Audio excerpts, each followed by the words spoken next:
Your iPad screen orientation will rotate to align with the device's orientation, but technically speaking, your iPad is in standard orientation when held with the home button at the bottom and the sleep-wake button at the top.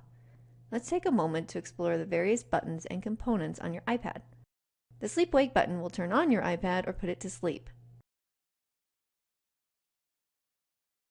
Sleep mode conserves battery power by shutting off the screen lighting and most app activity.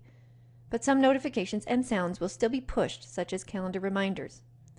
To completely turn off your iPad, simply push and hold the sleep-wake button until you see a slide to power off option.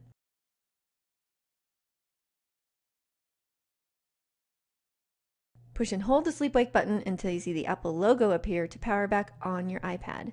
It takes longer to power up the iPad as compared with waking it from sleep mode.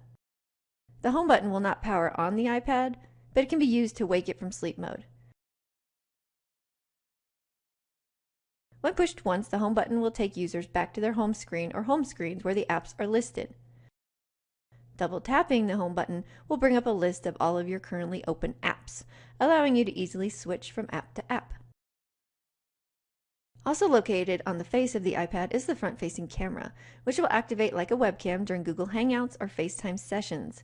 You can also take pictures with the front-facing camera, although your camera will default to using the rear-facing one.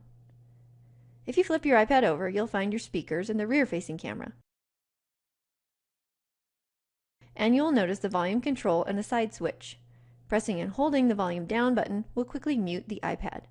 Similarly, the side switch located just above the volume control also mutes the iPad. You can change the function of this button to instead lock orientation of your iPad, which we will look at in another video. The headphone jack is located along the top edge of your iPad, and your dock or charging connector is located along the bottom. Different iPad versions use different docking connectors.